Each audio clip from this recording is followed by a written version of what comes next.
Assalamu alaikum and welcome to the budget transmission. Of course, the budget is in, the speeches are in. We saw Ishaq Dar Saab, the finance minister, on the floor of the assembly. There are no new taxes being imposed in the budget. It is an astoundingly, and I would say astoundingly, people-friendly budget. It's a pro-people budget. We've seen, like I said, no new tax. There is a concentration on employment generation, BISP, PM's youth programs are being given extraordinary prerogatives, a 30% ad hoc allowance increase for grade 17 to 22 government employees, 17.5 increase in pension of retired government employees, minimum wage has been increased to 32,000. It's like I said, a very, very pro-people and people-friendly budget. Of course, there are certain questions that are raised in the kind of budget that has come up. We'll be talking about that. We'll be talking about the effect of the kind of changes that have come in.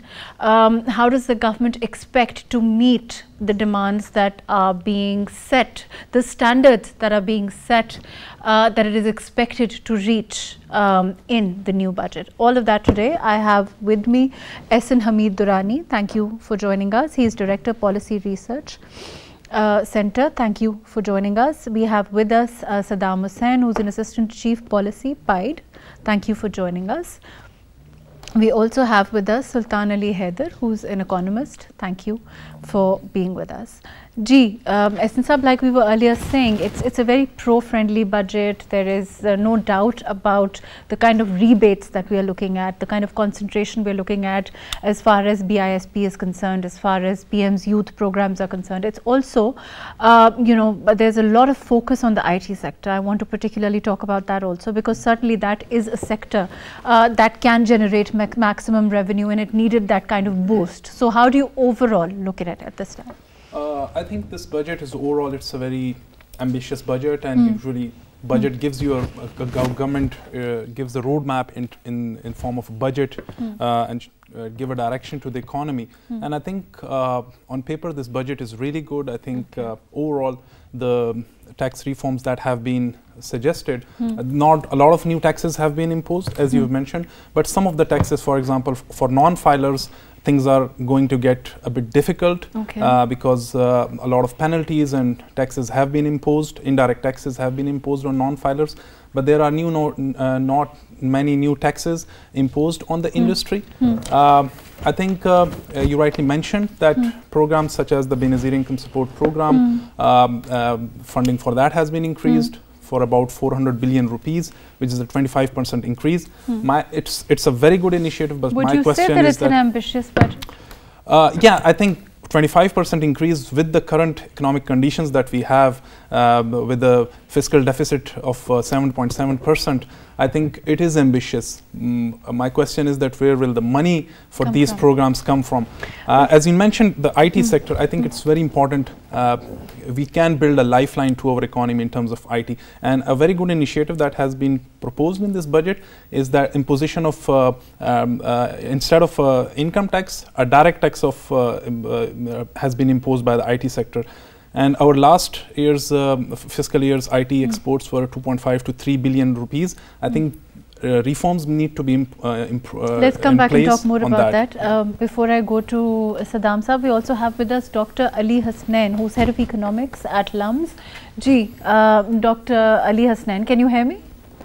I can, yes. Dr. Ali, we're talking about the overall budget, the way that we are looking at. Of course, we are saying that it's pro-people, it's people-friendly, all of those things. Would you say it's an ambitious budget?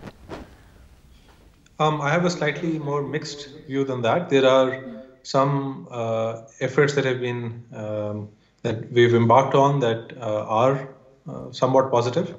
The first one, the first news of the day when the Prime Minister came on and said that a verbal commitment has been arrived at an agreement with the IMF. That was positive news, although we have heard similar news in the past, but one hopes that in the near future we will get through that. But it also has become very clear that we will absolutely need the next IMF program very quickly. As you know, the amount of revenue being raised is not sufficient even to pay for the interest payments that we have. But more importantly, I think there is still a lot of work left to be done in embarking on the type of structural changes that we need in order for the economy to take on a fundamentally different shape, which will not regularly come back to being in a state of crisis. There were some pockets of good information, such as you've highlighted the fact that salaries for the government employees have matched inflation roughly. The idea that we will have some increase in documentation, hopefully with restaurants being given a tax rebate if credit card payments are made. This is all good.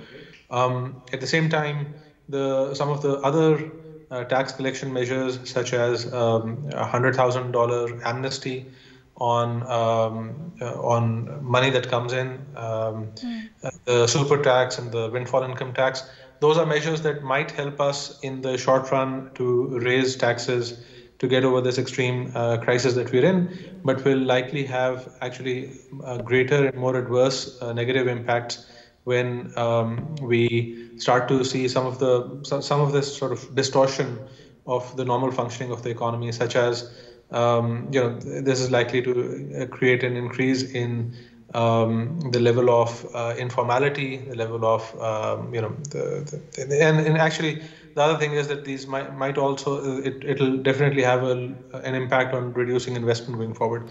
Let me come back to you. Dr. Ali, I'll come back to you. I'm going to go to Saddam.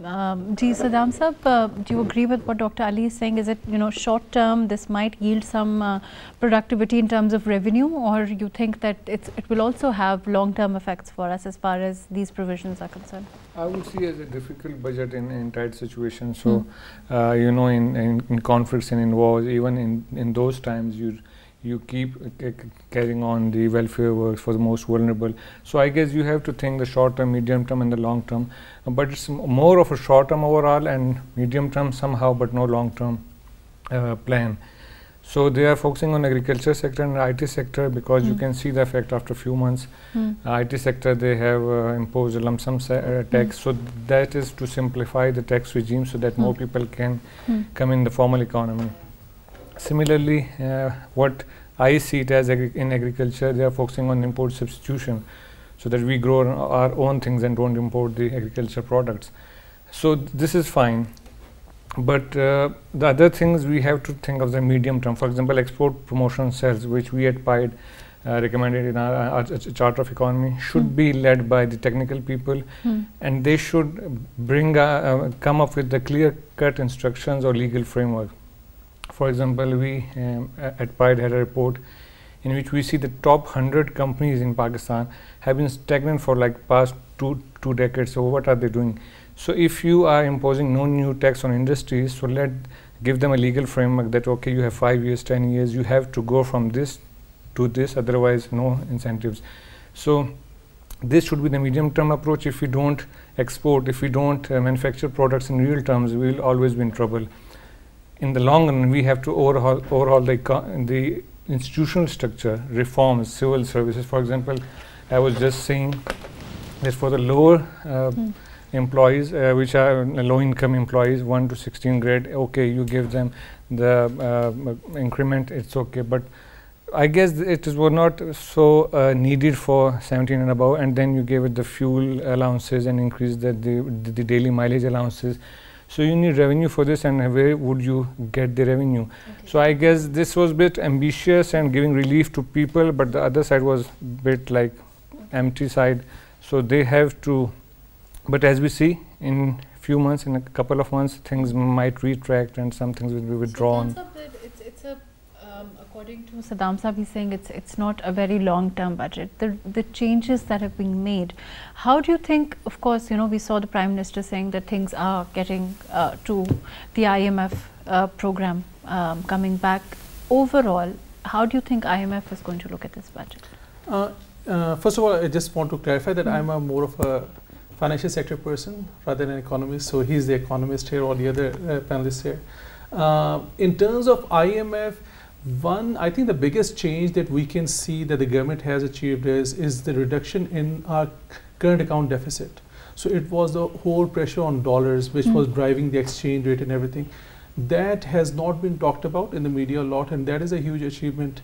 And with the IMF, that is one thing that should be helping us most. Second has to be whatever were the budget targets. Okay. Now the Prime Minister did announce today that that the government has reached agreement. So this budget, whatever has been announced, is something which has been agreed to by IMF also. So if the budget is agreed with IMF, then that means that there's a very, very high chance of IMF agreement taking place. Right, fair enough. Dr. Ali, like, you know, what Sultan Saab is saying, he's saying that, you know, there are reports that the IMF has already, like the Prime Minister said, agreed on, signed off on this budget. If that is the case, and of course it looks like it, then, you know, of course these pro-people policies, these, you know, people-friendly initiatives that have been taken are going to be, you know, going to have their own effects. They're going to look, you know, even in short term, even in long term, they're going to yield certain credible results, no? So, first of all, I'd also said this earlier that it is definitely a positive sign that the Prime Minister's claimed that a verbal commitment has been agreed to. It might have happened at the last minute. The budget came a little bit later than usual. It usually comes by the early afternoon. But in any case, if that has happened, and we will see whether this is true in the next few days. I think in the longer run, my belief has always been that we shouldn't really focus on short-term relief. And the reason for this is that often when you try to hand out short-term relief, it means that there is long-term pain. And these two can often be in conflict with one another. So my focus would be on long-term relief, in ensuring that our people have better lives in the next 5 to 10 years. And the good news there, if you want to call it good news, is that there is a lot of room for improvement. Our tax to GDP ratio has been stuck below 10% for more than a decade.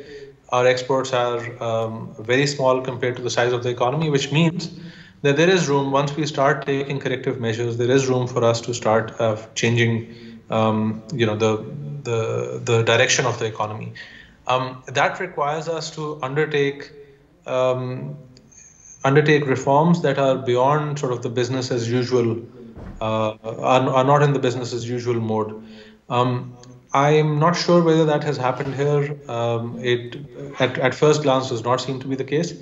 But the other thing that's happened, for good or bad, is that in the last month and a half, we have created political space where I think that the government can be more confident going into elections, and therefore should create within itself the self-confidence to embark on more significant reforms already, rather than going to the elections with a typical election budget.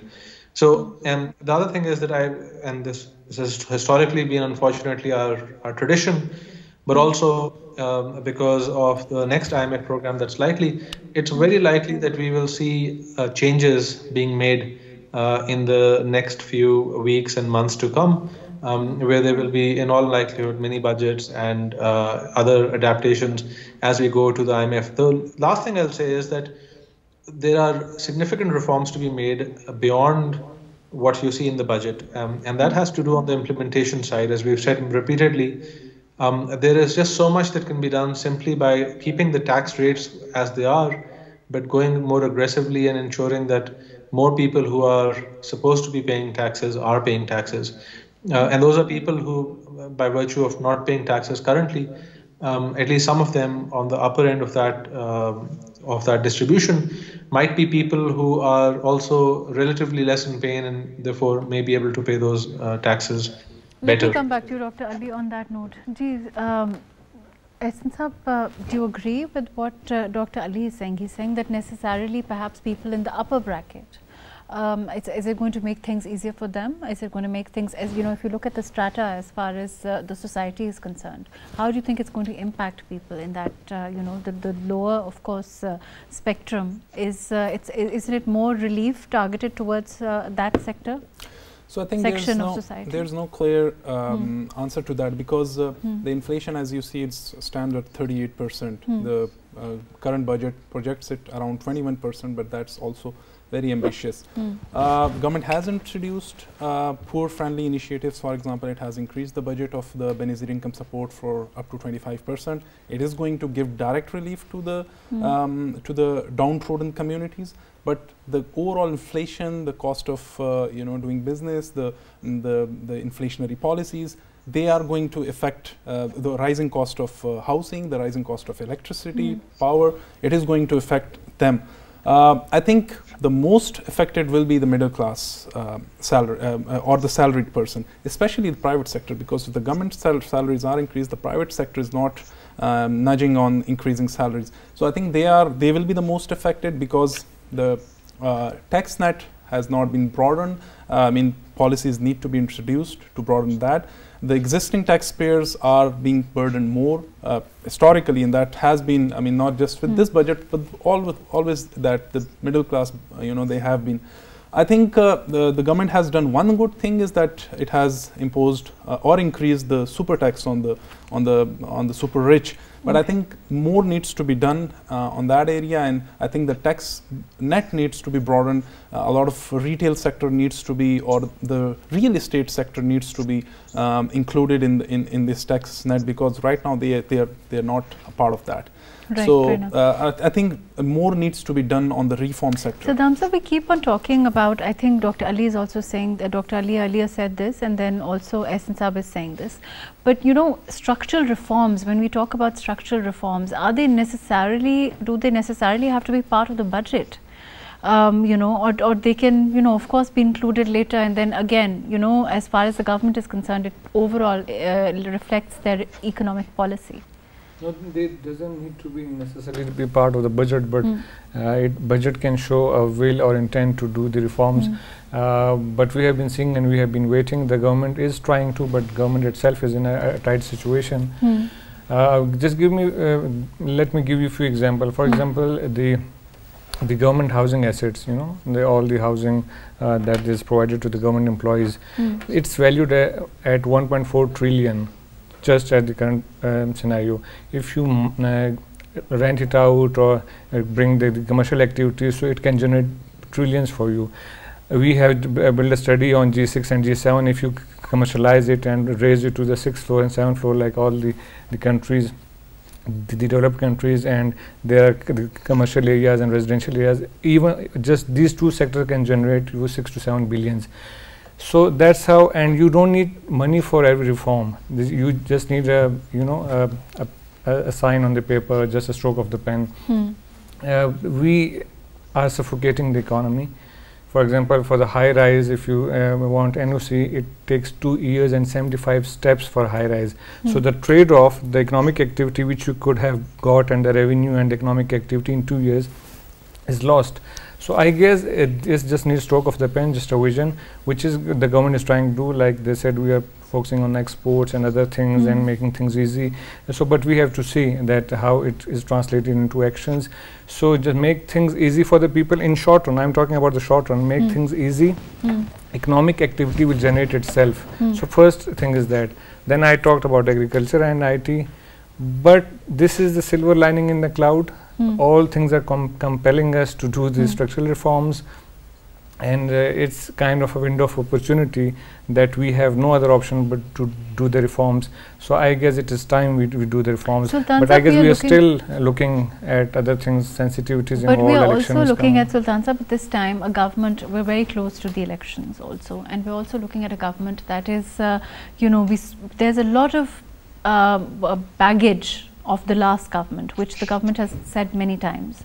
If we look at, you know, the last government violating sovereign commitments, or, you know, according to the finance minister, he said setting up economic landmines, the circular debt increasing to, as far as during the last government, a record high, all of those things. In those background, to expect the kind of structural changes that of course the government agrees need to be made, isn't it too ambitious to expect them to come right now? Indeed it is, and of course this is a budget of an outgoing government. And in today's speech, I was also hearing one of the talks the Prime Minister also was talking about political stability is extremely important for economic development. So I think once we go forward and then a new government comes in, takes over this budget, implements this budget, and by the time we are in for the next budget, then we can have long-term structural reforms, and then they can be baked into this budget. So this budget naturally is not for that. I think this budget was it's extremely tough budget for the Ministry of Finance, because there are so many demands and there's so much happening, especially when it comes to the economy of Pakistan. And one thing that I feel, because we always talk about structural reforms and long-term, but the elephant in the room right now may be the interest rates. It's not just the exchange rate that is hounding us. But in terms of interest rates, just see a couple of years back, the government was paying about 7% on its debt. Now it's paying 3 times that. So all of the extra taxes that we have collected over the last 2 years, the increase, and now the further increase that we are envisioning in this budget, right? While no new taxes are imposed, but we will be more sort of aggressive in collecting those taxes, right? So people are paying the taxes, the government is paying out those taxes, but all of those are getting diverted to pay the interest rates. Now, for me, it's a policy debate, and I believe we have very good economists on the panel here. The question is that IMF demands that we increase the interest rate to that level. But for any business to sustain, for example, if somebody wants to finance a house, it's impossible today. Even buying a car is impossible today in this interest rate regime, right? And even for the governments, it's really unsustainable. So do we do that? Because one thing that I would say is that a lot of currency devaluation, it's driven by, one is by political instability continually. So it is that. So once we get that, secondly, we had imported inflation in the terms, globally the commodity prices had gone up. So that it was not that Pakistani economy heated up, people were spending a lot, people were really rich, and now to cool off the economy, we raised the interest rates, right? So it wasn't that thing. So do we really need to increase the interest rate to an extent just to cool off the inflation? I believe that's the whole issue. It's a very academic issue, but that is at the heart of it. And if the government, because you see, even after collecting these taxes, last point is, we still have a huge budget deficit. How will we bridge that? So what do you propose as far as the interest rates are concerned then? So my proposal is that a major rethink should be done. As far as the interest rates as far as the interest rate is concerned, and I think bring in IMF and World Bank, those international entities who are working with us, because we need IMF certification to tell the world that we have a plan. IMF is not giving us money. IMF essentially gives us a certificate that this country has a plan, and it's a workable plan, viable plan, so other lenders can come in, right?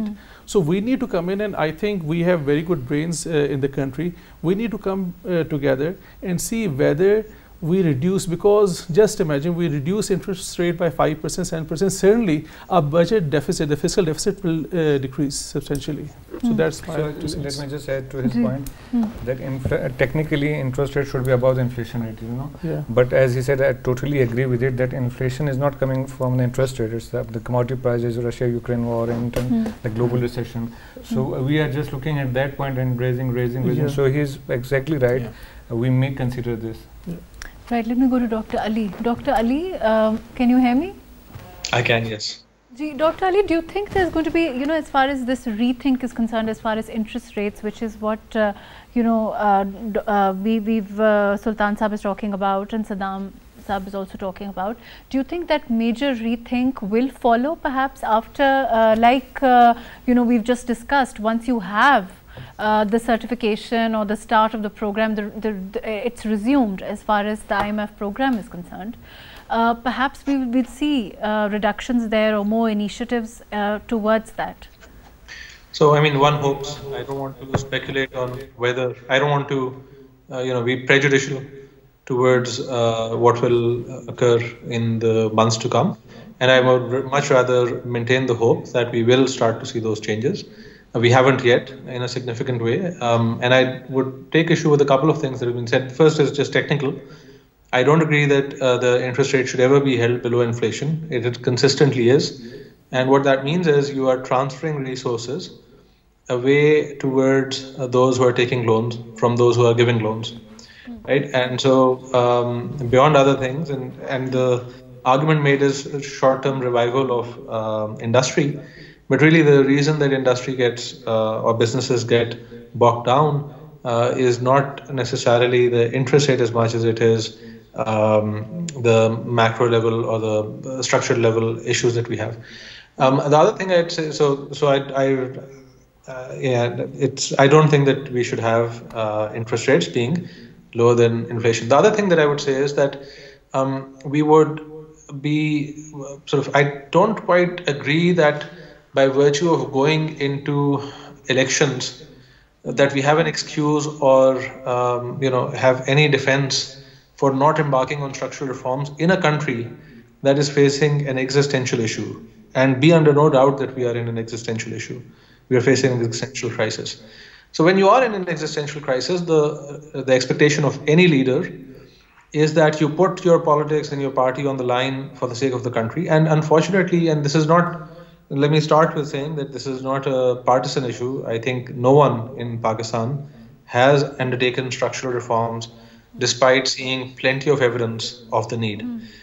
Which is why I keep saying that there is plenty of space now, and especially the fact that. So let me interject. I'm just going to interject. As far as the last government is concerned, also we saw a lot of claims, like you are yourself saying, about structural reforms that never came true. As far as, again, like I'm saying, as far as this government is concerned, to expect the kind of structural reforms that are needed for an overhaul of the economy at this time, isn't it perhaps too ambitious? What you're telling me is that I should accept a prime minister putting his political interest over national interest. And I don't accept that. I believe that regardless of what will happen in the next election, what must be done and what is transparently in the national interest must be embarked on with bravery and courage. I agree. I agree, but I think you've misunderstood me. I'm not talking about political gain or political capital. What I'm saying is that in the kind of climate, economic climate that we are in, where the government is saying that we have outstanding payments, we have a government violating their sovereign commitments, the background, all of that, I don't want to go into that. We are dealing with what we have, and within that, according to the government, what they're saying is we are going to do the best we can in what we have. I agree with you that yes, structural reforms are the need of the hour, and it has been for a long time, like you yourself are saying, and we haven't unfortunately gotten there. Let me come back to you. Ji, Ehsan Saab, as far as structural reforms are concerned, let's leave that aside for a second. I think we all agree that structural reforms are needed for any kind of a long-term overhaul of the economy. And structural reforms are not just needed in the economy, in the economic sector, they're also needed in the, as far as legal reforms are concerned, as far as, we talk about judicial reform, all of those things unfortunately are true. But I'm saying that with the government grappling with what they have in their plate, how would you rate the budget? Let's look at the sectors in terms of the BISP, the youth programs, also the overseas Pakistani remittances. What is your take on those things? Yeah, I mean, I'll say it again that on paper it's a very good budget. It's ambitious. Up to some extent, it's also realistic in certain areas. I think for just coming to a bit on the structural reforms, I think it does not at the current stage or in the current fiscal environment, they need not be very long-term structural reforms, but some short-term reforms need to go hand in hand with this budget. Having said that, I think some of the areas that have been targeted in this budget, for example, with the IT sector, with supporting direct cash support to the downtrodden communities, for example, or for example in the solar sector, I think it's one of the important sectors that Pakistan is climate hit, one of the most vulnerable countries to climate change. So I think the government has proposed a very good reform of excluding the duties on the import of raw material needed for solar panels and the batteries that are needed for the solar panels. So I think this will also boost production in Pakistan, because most of these solar panels and batteries are imported from China, and it also increases our import bill. So I think some of these initiatives are really good, and I think if implemented in the short term and medium term will have good economic as far as agricultural sector is concerned, loans are upscaled also, as I understand, by 220 billion for next year. How do you think it's going to affect the agricultural sector in terms of incentives, in terms of rebates? Because we are looking at this government prioritizing the agriculture sector. Does the budget do that, in your opinion?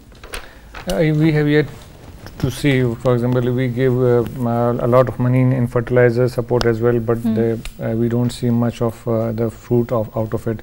So we have to see how it is being given in what sectors and how it has to be transferred to the farmers in what thing, either but is it energy prioritizing? Yeah, it's good if it is translated and it is giving fruits, then it's good. One other thing that they have mentioned in the budget, we don't have the detail as yet, we are sitting just in the studio, the pension fund. Yes. It will be elephant in the room in a couple of years, one of the biggest chunk in the overall the budget. So I guess the pension fund, I hope they mean the contributory pensions, when individual contribute to their own pension and take it after when he retires. You so think I it's taking on too much? If it means that, it's saying 17.5 increase in pension of retired government. Yeah, I'm talking about the pension fund. Okay. So now you get pension from the government, but contributory pension, there's a fund I contribute, like I have paid. So we have been proposing that for long, we at PIDE. So I guess if it means what we meant, so this is a very good step, because it will be an elephant in the room in a couple of years. So if addressing this issue is a positive signal on the part of the government, not now, but in a couple of years, we can get rid of this issue. And it would give us a space to allocate, make allocations for other sectors as well. So I guess these were the few good things, but as Ahsan said, as Samanzab said, we have yet to see, because if IMF has signaled something, it has to go back and revise. Maybe. How is this going to affect, of course, if the fund follows through also, how is this going to affect your overall currency? Is it going to affect it at all? Yes, in terms of if we do get the IMF. Yes. Yes, I do feel very positively, because for the last so many months, it has been a big question mark whether we do get into another IMF program or not. And without having that certification, we are unable to get those commercial loans also. So if we do that, because this budget, as we can see, overall there's a plan. So so we accept the plan. It's an overall nice budget. We can work with that. The question mark is on the other side. How will we cover the deficit? Yes, to cover the deficit, we need to get more loans. To get more loans, we need IMF certification. So once we get that. So if we see, so if we look at it from the perspective of what the Prime Minister has indicated, that the IMF is on board, then that would indicate that we will follow through. We will be meeting all these commitments with more loans. A series of positive things will come out of it. Okay, starting with number one, we will get the loans. We'll get the loans because we need to refinance about $25 billion of it. So once that starts to happen, the confidence in our economy will increase, and our currency will strengthen, right? So the other deficits will automatically start decreasing. Number one. Number two, with more foreign currency coming in, the thing that we have not been able to crack, and also not cracked in the budget because budget cannot do that, that is our manufacturing sector, trading, all of that, because LCs were not, we were not able to open LCs as much, the industry was not working as much. Suddenly we will see the industry reviving. Okay. Right? So that is why that is really important. So all of the other sectors of the economy, so we have talked about what about the textile sector, for example? Which is so everything is right now, it's sort of stuck because of the we were IMF. trying to solve the current account deficit due to foreign exchange, right? So we were trying to, and we have gotten the numbers, right? So we have paid the price, we have gotten the results. But if we do get that certification, that means that things open up. So then all the industry can go up. Now, if our industry starts working, one, we will start earning more foreign exchange through exports. Number two, also if we need our industry, that is more of a long-term or medium-term structural adjustment. Our manufacturing has gone down over the last 2-3 decades, right? So we have import more and more, while our remittances have gone up big time. Our exports have gone up big time. But our deficit has not come down because we got addicted to importing more and more and manufacturing less and less locally here, right? So with industry coming up, again, that direction can take place. So hopefully, I think we could be moving into a very positive space. Right, fair enough. I don't know if Dr. Ali is with us. Yes. Ji, Dr. Ali, as far as the, like I said, you know, as far as our textile sector is concerned, as far as our agriculture sector is concerned, as far as, of course, we've spoken about the IT sector, there seem to be positive changes there. But in terms of, and again, you know, like Sultan Saab is saying, he's saying the manufacturing side has been down. Do you see a kind of revival as far as the industry is concerned at all? I think, look, we will see a revival once we have a plan that we are implementing in a longer term time frame. What I think is missing still, and should not be missing by now, is a broader plan where we're saying here are first of all a clear diagnosis where we publish documents saying, you know, here's precisely what's happening, and then we invite debate where people can weigh in with differences of opinion, and then say, okay, here's our diagnosis. Here is a 5-year plan to fix this, because fundamentally we don't seem to have answered the question of why it is that a $350 billion economy is so starved of dollars that we're talking about a 1 or a 5 or a $7 billion IMF loan. If you look at our export to GDP ratio, it's below 10%, whereas India's is now above 20%. And that is the fundamental thing that we have to solve. Now, the problem with the question that you've posed on manufacturing is that so when you say that we've stopped our LCs and therefore have reduced the current account bleeding that we were going through, reasonable people have argued that that was necessary, but only when coupled with the type of reforms that I've been trying to convey are extremely urgent. Because when you clamp down on those on the normal trade, what starts happening is unintended consequences. So, for example, we have manufacturers who are starting to leave the country. I've talked to many myself. There are manufacturers who start working with smugglers because they can't get trade through the normal process. And this is a cost that you can be willing to pay in the very short term, but only if we are then starting to move very quickly on this other area, which is the structural reforms that we have to embark on. I don't know what the date is that those reforms will start, but to my mind, they are extremely urgent. And I think one thing that I've felt in the last few days also is that, it seems, given the political scenario, that we'll have pretty much the same team in office going forward. And the question there is there space to invite in people with new ideas, people who who might add capacity, because that's something that I think. Right. Thank you so much for being with us, Dr. Ali. Thank you for your very valuable input. Dr. Ali Hasnain, thank you for your valuable input. SN Hameed Durrani, thank you for joining us. Saddam Hussain Saab, thank you for being with us. Sultan Ali Haider Saab, thank you for joining us. Unfortunately, that's all the time that we have. But overall, of course, the budget is just coming in. We're looking at a lot of people-friendly initiatives that the government is taking. Of course, in the next week or so, we will know exactly how these new provisions are going to impact the economy on a larger scale. We are also looking at a government that is looking at structural reform, whether it will undertake them, move towards them. We're looking at no new taxes being on the agenda at all as far as the budget is concerned. We're looking at GST on textile leather products, increase from 12 to 15%, a rather minimum increase, 35% ad hoc allowance increase for grade 1 to 16, government employees 30% on 17 to 22, 17. There are numerous benefits being provided. It's like I said, a very friendly, people-friendly budget.